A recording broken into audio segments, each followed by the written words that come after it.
All right. Yes, my name is Emily Doosing, and I work for the University of Missouri Extension. I am a 4-H youth specialist, and I also have a lot of experience just personally with traumatic brain injury and being around individuals with brain injuries through my personal connections. And so that kind of inspired a creation that I'm going to share with you here in a little bit. That's a resource. If you want to look in the center of your table, you will find that Save Your Brain guide. And that's a lot of what I'm going to be talking about today. So please grab that for us.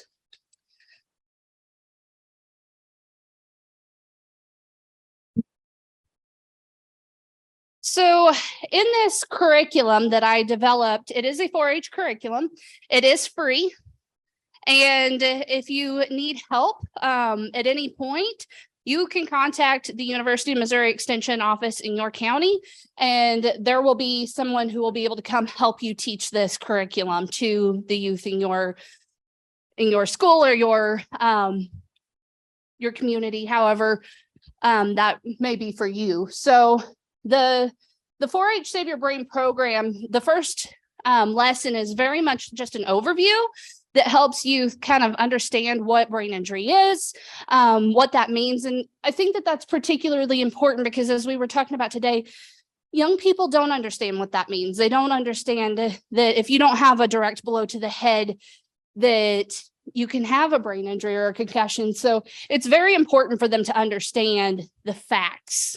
And that first lesson is very much about that. And if you flip through here, you can take a look at that lesson. There's also some additional resources online. There's PowerPoint, some worksheets and different things that, again, are completely free and accessible to you.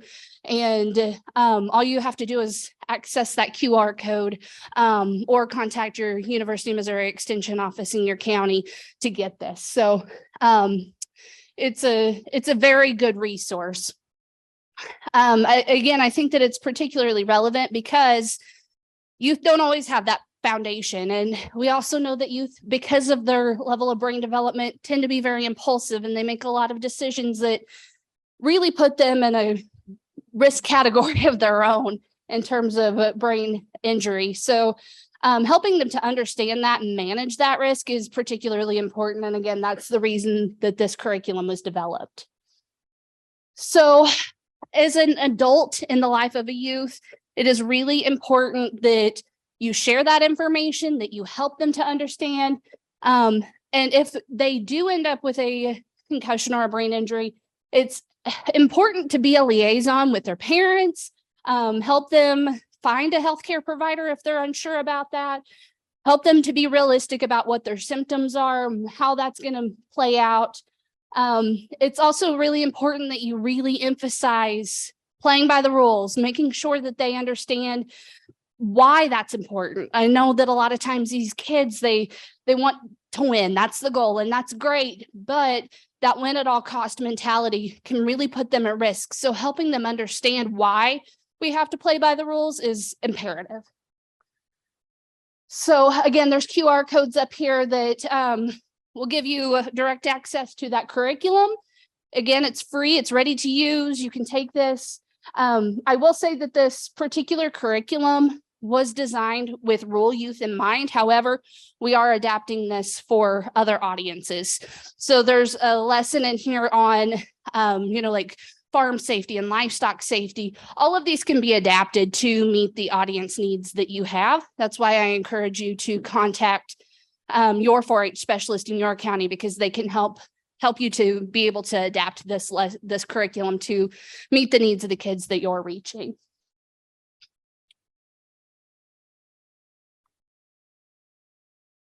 Also, there are some other resources out there. I think that also in your packets, there's the CDC Heads Up for Athletes. Again, a really great resource in terms of being able to communicate the importance of playing by the rules, what concussion is, what are the symptoms of concussion. Really, I think that the driving point here is that as adults, we are the ones that have to communicate to these kids the importance of all of this, because they don't understand it. So if we see symptoms in a youth, you need to speak up.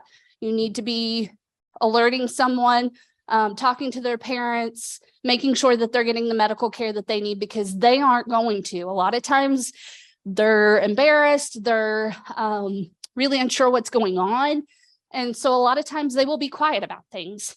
And so it's really important for you as the adult in that situation to intervene, to speak up, to let them know it's okay to speak up. A lot of times they come from that win at all cost family mentality, and they are a little nervous about speaking up, a little bit nervous about sharing what's going on because they don't want to lose that playtime. Maybe they have a scholarship on the line, those types of things. And so letting them know that it's okay. It's okay to speak up if something's wrong. They need to hear that. They need to hear that from those caring adults in their life, because that might be the first time that they have ever heard that. And so it's really important that we make that clear to these kids, that they need to speak up if there's something that's going on. And if you see something that's going on, you need to make sure that you're asking the right questions, and building that relationship with these kids is, I think, a very critical piece. Building that relationship to where you know the difference between they're having a rough day or they're being that emotional teenager that's really hormonal, because, you know, we see those things too. But if you notice something that's different, something that's out of the ordinary, something that's not quite the same, they're not being themselves, that's a good time to start asking those questions. And that really does require you to build that relationship. And frankly, that relationship is just really imperative to the positive development of youth anyway. So, you know, if whatever your interaction is with these youth, building that relationship to where they have that level of trust is just a really, really important piece. So what parents and family members need to know, again, this is that relationship thing. One of the things that I think is really, really essential, a lot of times we pass off things as, well, they're that teenager, they're all hormonal, they're really impulsive, they're really emotional about everything. And we kind of just brush off things that maybe we should really be going, okay, yeah, this needs to be checked out. Maybe that's a concussion symptom. So if you know that there's a possibility that they have had some sort of head trauma, you need to make sure that you're asking questions. Do you feel dizzy? Do you have a headache? What's going on? Why are you acting this way? And do so in a sensitive way that makes them feel comfortable being forward and being honest and open about the things that they are experiencing. If you notice that they are experiencing a lot of changes in the way that they are acting, you definitely need to be questioning that. So it doesn't show on an MRI or CAT scan. A lot of times it doesn't. So again, that's the reason that those relationships are so imperative, is because a lot of times parents don't realize that, you know, you can take them in and there not be anything there, but there is. And so that's something that I think that a lot of people don't realize. And so parents very much need to know that if you think that there's something wrong, trust your intuition. Watch for signs and symptoms.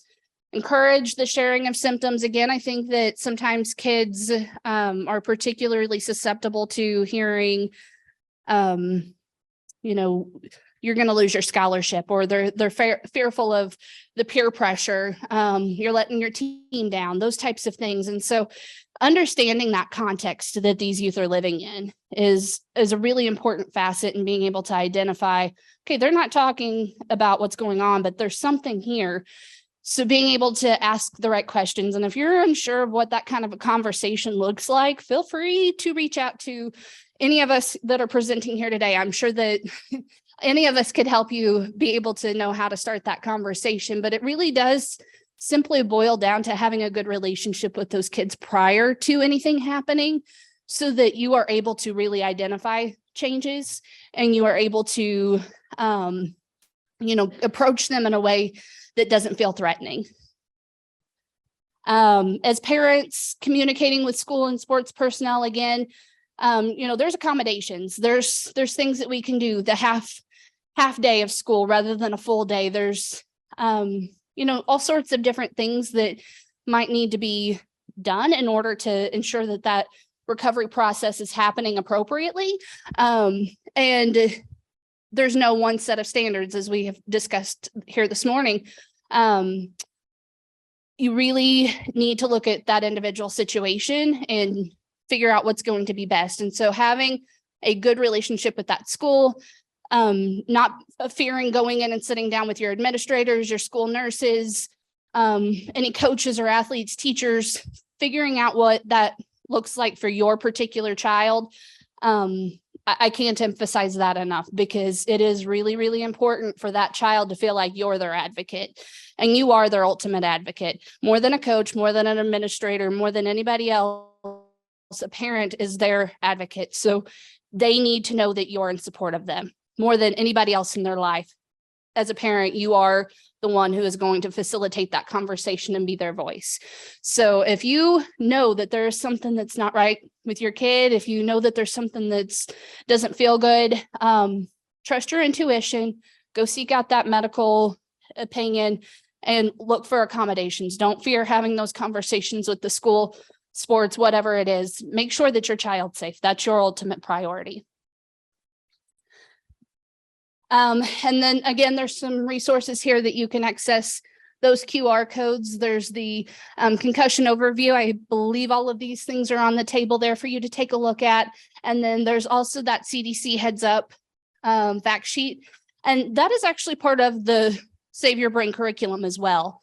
So I encourage you to look at that. While we're discussing the curriculum here real quick, I do want to emphasize too that the final lesson in this curriculum is about diversity and inclusion of individuals with brain injuries and disabilities in general. But, I think that being a facilitator of that peer support is a really important piece too. So, if a friend has sustained some sort of head injury, being able to talk to your child about, okay, here's what you need to do in order to support their recovery. Don't be texting them, go over and see them, or whatever that looks like. Being able to have those conversations with other parents, just being supportive of the kids in your community, and, being willing to step up and facilitate those conversations and educate your kid on how to be a good advocate for their friend. That's an important piece. So I really think that final lesson, is a really important piece of this curriculum. So don't stop. Go through the whole curriculum. All right. Also the return to school form from the CDC, mission return to play form. Those are important pieces. I think Linda may be able to talk a little more about those.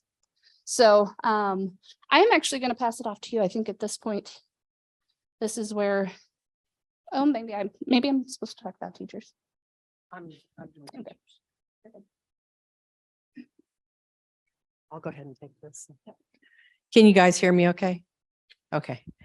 All right. So this afternoon, we're going to talk about roles and responsibilities, but for now, we're going to talk about what folks need to know. And we're going to start with teachers. How many are coaches and teachers? Okay. And how about school nurses? Okay. Administrators? And athletic trainers? Okay, good. All right. So this actually applies to all of you because, if you're a school nurse, you're your teacher too. So you need to know these things too. And you also have daily contact with your teachers. So this is something you can take back to them. One of the first things I wanted to show you is, I know we have the QR codes, but just to show you what this looks like, this is a fact sheet for teachers, counselors, and other school professionals. Has, what is a concussion? What are signs and symptoms of a concussion? What are the danger signs? How can I recognize concussion? What do I need to know about my students returning back to school? what to look for after a concussion. And then it gives you some academic adjustments, and we'll talk more about that later. But I wanted you to know you can download all of these for free online. And if you don't remember anything else, remember 3 websites. One of the ones I'm going to tell you about, it's just cdc.gov/heads up. How many of you have used that? Okay, great. Yeah, me too. So also on that site, I know we talk about, when the kids come back, and there's a great 2-pager, 1 page, both sides, whatever, helping students recover from a concussion, classroom tips for teachers. That's a quick one, but I'm going to tell you about a really interesting one in a little bit here. So anyway, so professional development, obviously you can do that on a PD day. You can do that as part of your staff meetings, however that works out with your school. So teachers and school faculty need to know the signs and symptoms of concussion just as much as, the athletic trainer and the coaches and the school nurses do. It's really important because sometimes concussion doesn't show up right away. Sometimes symptoms evolve over time. And I'm talking sometimes not just minutes or hours, but sometimes days. I can remember one child that came in to see me. I was subbing at one of my favorite schools in Kirkwood. Ann knows which one. And a young lady came in because her teacher said she wasn't acting right. Just sent a little note folded over. She's not acting right. I'm like, what does that mean? Right. So I do my head to toe assessment, take vitals and everything. And I don't know this child because I was subbing, but even then I thought either she has a processing problem or there's something wrong. So, I went across the hall. I spoke to the assistant principal. I said, oh no, this kid is like straight A, sharp, bop, bop, bop, bop. And I said, oh no. I said, so I want you to come across the hall with me for a minute, and we're just going to have a conversation with the child, because the child said that they hadn't gotten injured, didn't hit their head, whatever. So, the assistant principal comes over. We have this nice little conversation with the child. And then I went out in the hall, and there's something wrong. I said, okay. So, I said, okay, thank you. You can go back now. And so I went in and just start taking more of a history. And finally, I find out that the day before, she was coming out of her religion class, and they were supposed to be waiting for mom. They had some special thing going on the night before, and they were doing some horseplay, which of course they're not supposed to be doing. And she ended up landing on the top of her head. Well, she didn't want to tell me about that when I asked her if she had gotten hurt or hit her head in the last couple of days, because she knew she'd get in trouble. But finally she says, well, this is what happened. So then I was able to do, a better assessment. We were able to get her care, and it was actually a fairly long recovery. I mean, usually a couple days, week, 2 weeks, and the kids are, getting ready to go back on the field, right? Pretty much, right? And sometimes it'll take up to a month. Rarely does it go on beyond that, but really important that teacher may have really saved this kid, because what if she had a slow brain bleed, which she did not? But teachers recognizing signs is just imperative. Coaches recognizing signs. This kid is not acting right. I don't know whether he's on drugs or what he's, got hurt or what, but take all those seriously, because we need to find out why, the why. All right. Okay. So, concussion, like I said, it may change the way kids think or act. Sometimes they become super chatty, almost like, have you ever seen a person going into shock and they can't stop talking, and it's just not in their character, and okay, this is not good, right? So that's a change. or very irritable. I mean, how many of you guys have seen head injuries where the kid's just so irritable after, or the adult? In one case, it was at my school, and they were at the skating rink for PE, and the PE teacher actually wiped out and hit her head. And you talk about one irritable person that came back, and it wasn't just because the kid wiped her out on the ice and she hit her head. I mean, she had a head injury. And so I recognize that change in her personality. And I know, kids run into you all the time, and, you just, whatever, right? But I knew that was a change in her personality. So when she wouldn't de-escalate like she does so easily, I thought, okay, we need to get you evaluated. And indeed, she did have a concussion. All right, so every possible concussion should be taken seriously. Don't brush off or ignore any concussion symptoms. There it is.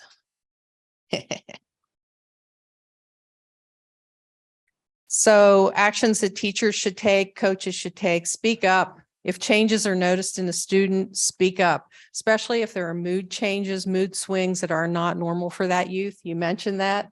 I think that's been mentioned 2 or 3 times today. It's very important. If the kid's falling asleep in your class, now, if the kid does that every day, there's a problem, and you should be contacting your school nurse, because it might not be a head injury. It might be another problem. So regardless, kids falling asleep in class need to be evaluated to find out the why. Maybe it's just because the kid's taken on a job in the evening and they're tired, they're not getting enough sleep. Maybe it's because they're getting up for practice at 4 a.m. and they just don't get enough sleep because they can't go to sleep till 11 o'clock at night. Maybe it's because they have a concussion. So, your school nurse, your athletic trainer, these are people that you really need to rely on to find out what's going on. So anything unusual, please get them checked out. You start at school. Okay, let's see. Discuss with school personnel. Concerns should be discussed with the school nurse, counselor, administrator, or other point person regarding concussions with students. So, once the concussion is diagnosed, that chain of communication is just so crucial. I can remember going out to a school to talk about concussion to a group of coaches, the athletic trainer, the athletic director, and the school nurses. And as we were going through this concussion, not the signs and symptoms, but when they come back, I saw the high school nurse shooting daggers at the athletic trainer, and those daggers came right back. And I thought, okay, what's going on? So I stopped my presentation and I said, I'm sensing that you're not exactly happy with possibly the way things are being communicated, because that's what I was talking about, the importance of communicating.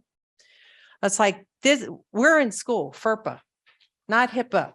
Need to know. This is need to know.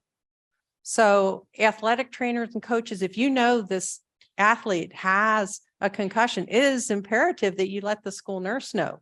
School nurses, if you know that a kid has a concussion, it's imperative that you let that PE teacher, the teachers, the coaches, if the kid's on the athletic team, they need to know, because it's amazing how tight-lipped the kid can be.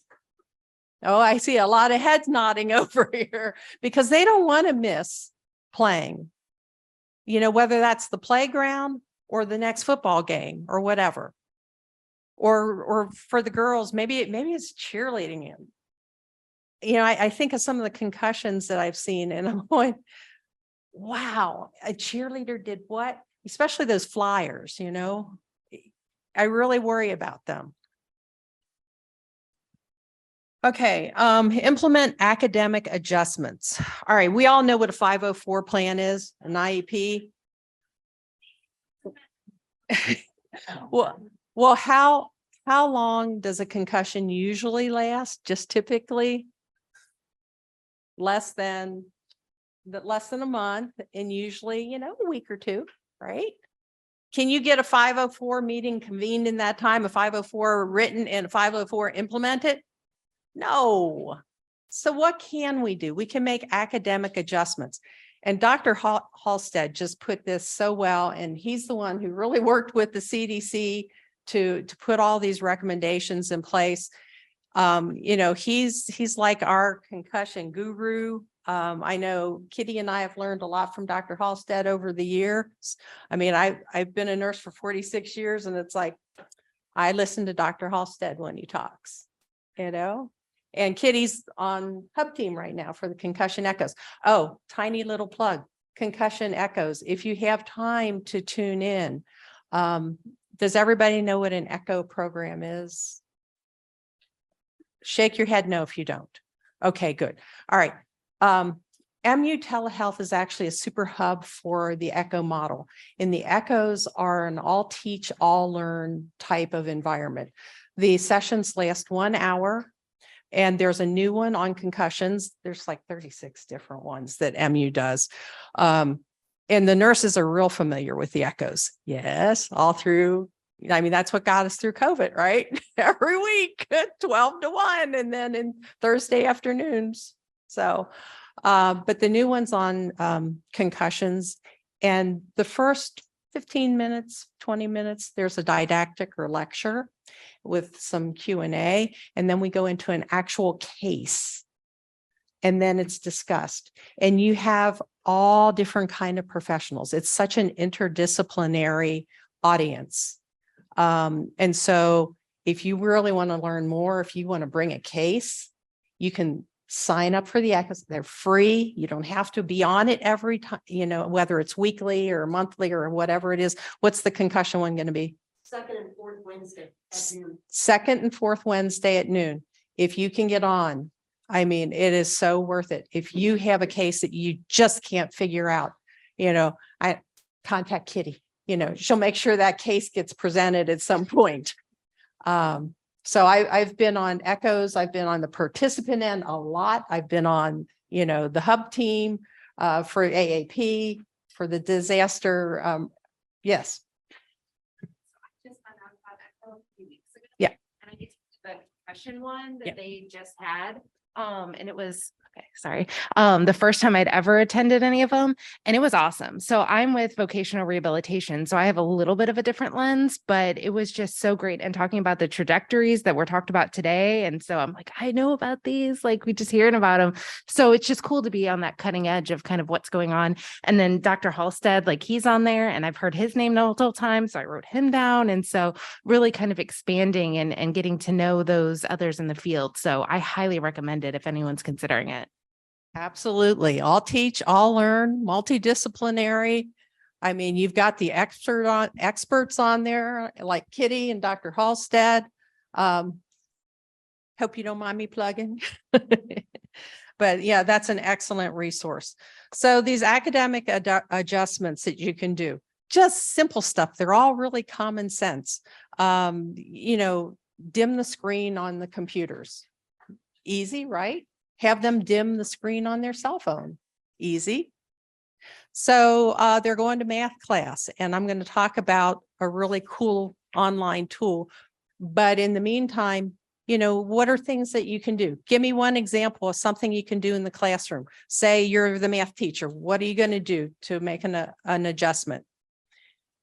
Say I'm going to assign everybody 20 problems to do tonight in math. What can you do for the child with concussion that's back?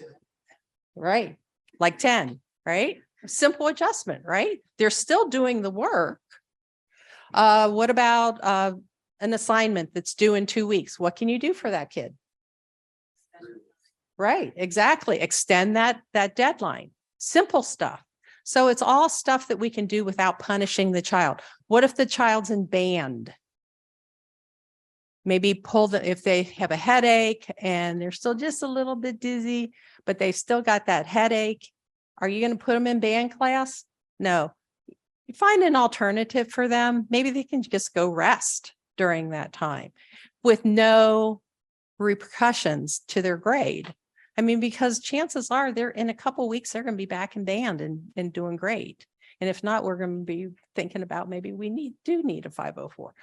But simple accommodations, right?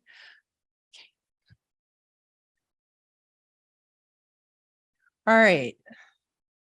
Slide. I think I'm on the right slide. Okay, yeah, resources, free education resource. We have lots of QR codes, please do use those. If for some reason your phone's not working, mine's not working right in this room for some reason, I can't get on the Wi-Fi. I don't know, weird. But you can always go to cdc.gov/heads up. If you just go to that, you can get to trainings for coaches, teachers, school nurses. It's amazing what all is on there. So these are all evidence-based. I already showed you the handout. All right. Okay. So for teachers on that heads up, the cdc.gov/heads up, you can go and do a 45-minute online training for teachers. The topics include how a concussion may affect learning, emotions, and behavior. And there's also a way to identify and monitor symptoms, as well as how to support concussed students when they return to class. So that's a good start. I don't recommend just one thing. I really recommend you do the CDC's training, and then you also utilize another resource that I'm going to talk about. So they have the return to learn fact sheets, which we already talked about.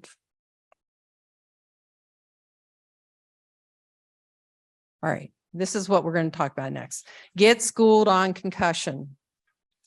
So this is an amazing resource. Get Schooled on Concussions. The subscription for Missouri is free right now. It's free to get on there. It's being paid for by the Brain Injury Association of Missouri, the Missouri Athletic Trainers Association, and then Children's Mercy Kansas City Sports Medicine Center. So we've had this in place for a couple of years now. I know I've done trainings out at different schools, and some of the nurses that have gone and trained their teachers on how to utilize this have been really happy.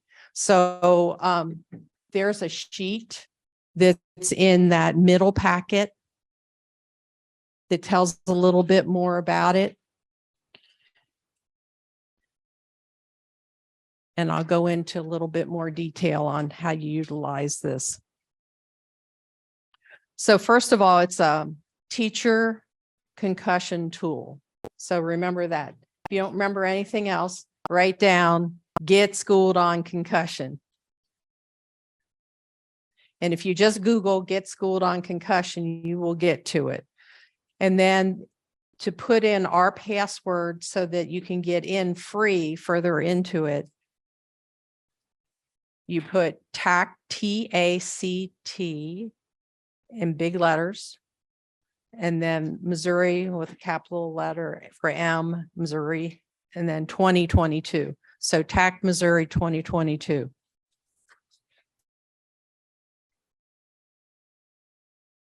Yeah, there it is right up there. Okay. So it's a 4-week specific classroom strategies delivered directly to your inbox, your email, tailored to your teaching style, content, area, environment, and student factors. You get on there and you put your little profile in, and then the kid, and it asks you 8 simple questions. You answer those 8 simple questions, and within 5 minutes, you have accommodations sitting there specific to that child and the child's symptoms to help you with your teaching. So you don't even have to think up those academic adjustments. They'll be sitting there, and those are very classroom and subject specific. Another thing that's really great is that the tip sheets on there, completely free, and they are wonderful. There's 30 individual crafted lessons on how students in the classroom can proactively recover in your class. Now, that doesn't mean band, because it's not going to do any good for the band teacher to get on there, or the PE teacher right away, because we're not going to have them in there right away, or a noisy shop class where, have you ever walked into a shop class? Anyway, So one of the other things that the teachers at our schools do for academic adjustments is beyond that classroom. And if they have them during the lunch hour, they ask if they would like to take a couple friends and have lunch in a quieter space. And that is just, it's a gift to that kid. It really does help them recover faster because like Kitty was saying, if you aggravate the symptoms, then the recovery is prolonged. And that's the last thing you want is prolonged recovery. So if you can make those academic adjustments. One of the things that Dr. Halstead talks about all the time is getting out and taking a walk. You know, you don't want to socially isolate them, especially teenagers. You socially isolate anybody and what happens to their mental health. What happened during COVID? We saw an explosion of mental health problems, right? So one of the last things we want to do is to shut this kid up in a room or make them just stay at home by themselves. It's like, no, they shouldn't be going to a loud party, or the football game, especially if they have a headache, but, maybe they can spend time with friends. So whether that's at lunchtime or after school, or maybe they haven't quite made their transition back to school yet, but to have a friend over and go take a walk. And if that's not aggravating the headache, then that's one step in the right direction. So that the movement is good.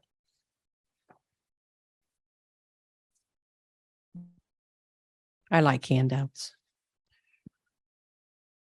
Okay, slide 16. Here we go.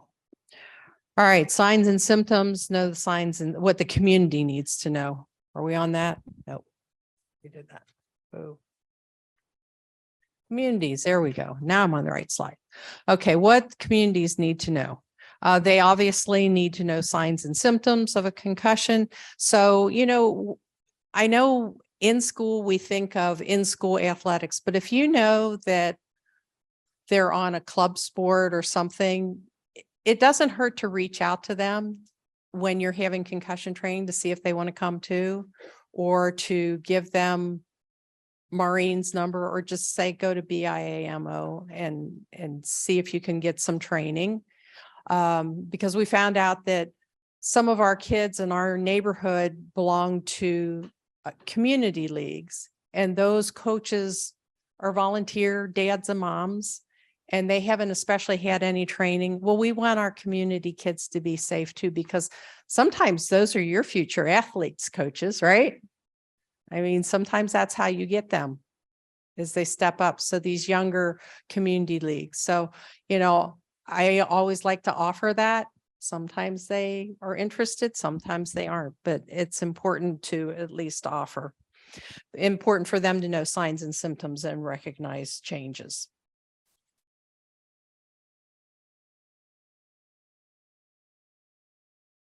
Okay.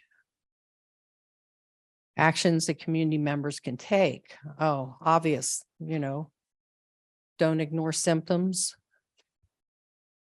Every concussion is serious. 1 or 2 concussions is ignored, which is really sad. Encourage medical evaluation. If you or someone has symptoms of a possible concussion, get checked out. The symptoms may be mentioned by a person or observed by you, and get that evaluated. Be supportive of the team, school, and family decisions to protect the youth and their health. Don't put pressure on the youth. Oh, this is a big one. Don't put pressure on the youth or the family about why a player is not participating in competition. This is huge. You know what peer pressure is like, and especially on teams, it can be tough. So it's one of those things that, we can be supportive in school about it, and coaches can be really supportive about it, and keep an ear out for those kids that want to tease because somebody's not in, or somebody that's saying, oh, come on, you're fine. Just tell the coach your symptoms are gone, because you get that happen too. Right. And be nice. Concussions are an invisible disability. So usually they're, temporary, short-lived, but don't make assumptions that the person is just acting weird or anything. They may have a concussion or a more serious brain injury. Be accepting of people's differences and choices for their health and life. And then resources for the community, public awareness campaign. There's information on your table in that clipped big pile that you guys can share, and a multitude of QR codes here. So there's a nice packet on the brain injury fact of the day. Oh, I looked at that yesterday. I like that. So if you tweet or Facebook or Instagram or whatever, this is a really good thing, that a proactive thing for you to do is to put out that fact for the day. They're ready made. What time are we at?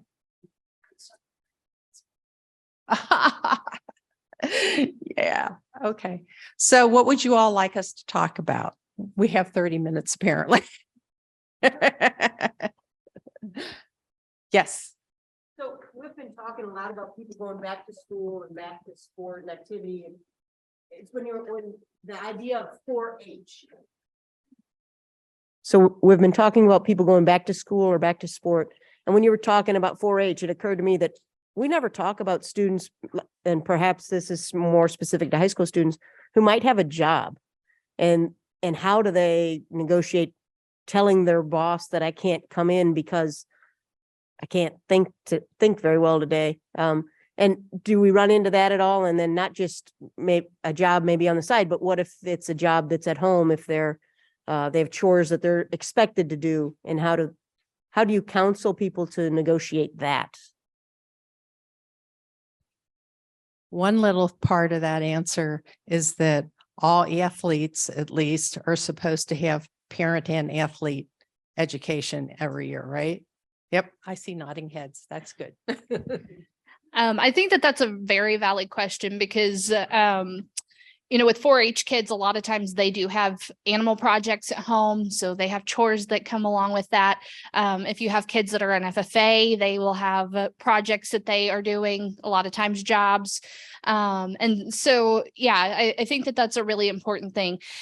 Again, I think it starts with parent education, which is, again, why things like the Save Your Brain program is really important, because the way that we set up the Save Your Brain program is that the University of Missouri 4-H folks train volunteers who then train the youth, and then those youth teach their peers about it. And so, we really get kind of a ripple effect going on. And so the more education that there is out there, the more awareness that there is, I think that that's a really important piece in this, because then those parents become advocates for those kids on those jobs, of helping them have that conversation with their employer. Of course, there's going to be some challenge with that. But ultimately, I mean, like the schools, employers most of the time are required to make accommodations or adaptations.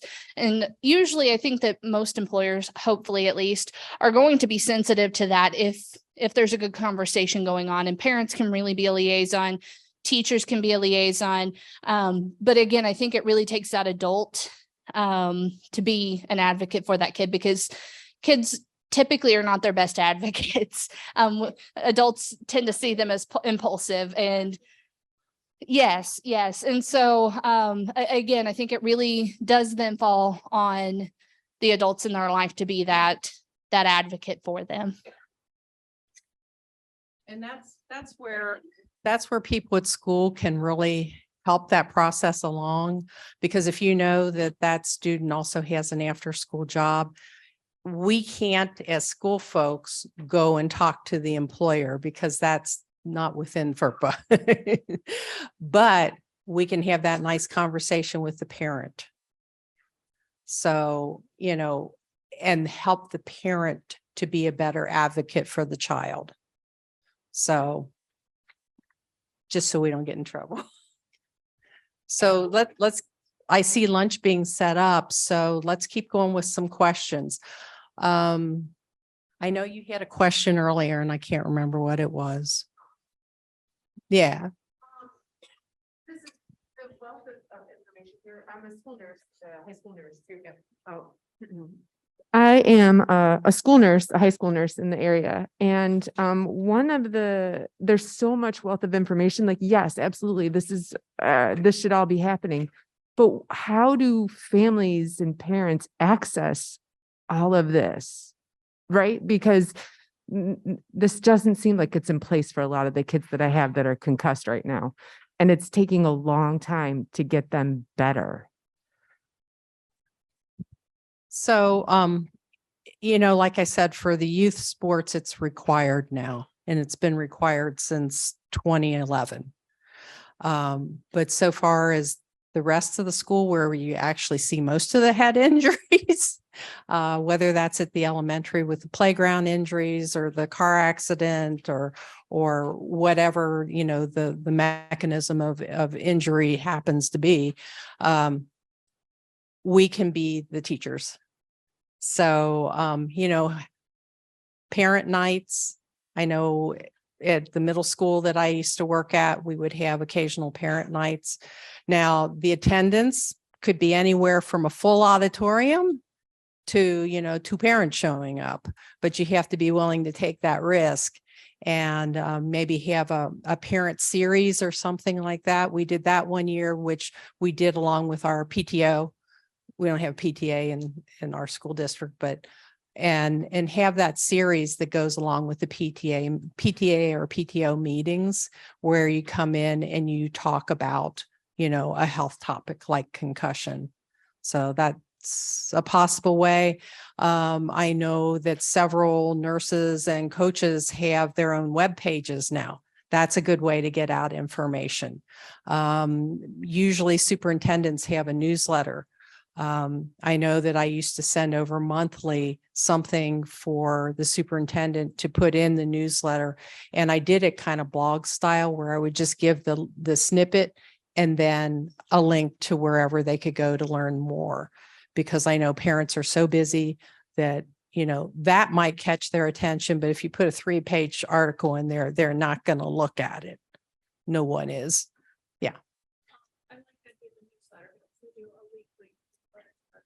Families, if you could put one thing in there, what would it be? About concussion. Oh, here. Repeat the question.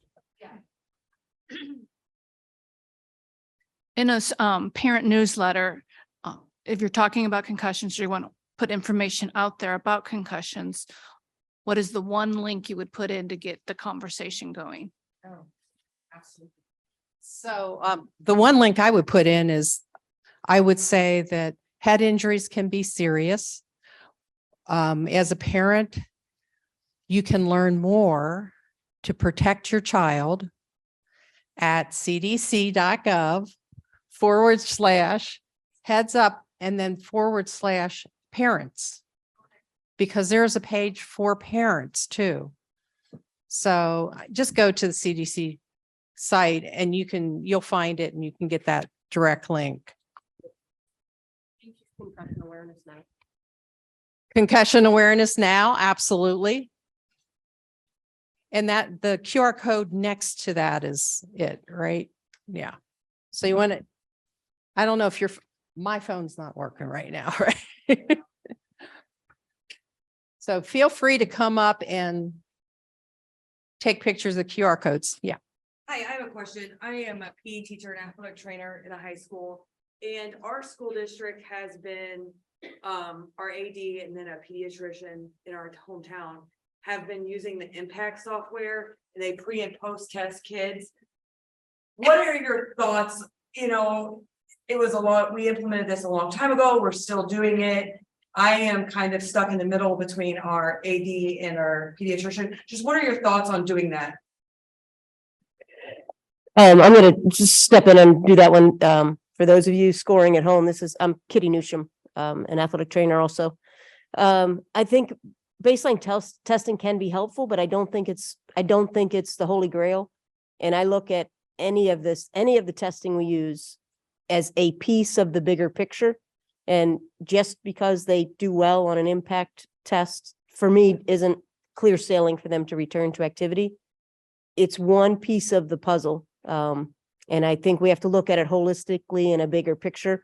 it can be a helpful piece, but even absent that, and I think I could speak for, I know I've heard physicians who specialize in concussion in the St. Louis area say they see a lot of students who don't have baseline testing, and that does not change how they examine that patient and how they make a determination of when that patient's ready to return. So it's a piece. If I can make a plug for concussion awareness now, it is a coalition, a nationwide coalition, multidisciplinary groups, and it is really to raise awareness of the seriousness of concussion, that if you hit your head, that you get it checked. There's a lot of information available on that site. And it is multidisciplinary, nationwide coalition. Nobody really owns that by themselves. So that's a great follow-up that you can do, because you can put it in your newsletter more than once. Because chances are they might not see it the first time, So I know that we have a lot of school coaches, nurses, folks like that here today. As someone who works with youth, as someone who's connected to Show Me Echo with the University of Missouri, I'm curious to know from you all, and I would like to get some answers here. What resources do you all need from us? Because a lot of times resources exist. If they don't exist, we can connect to the research and get you those resources. We just need to know what you need. So who wants to share?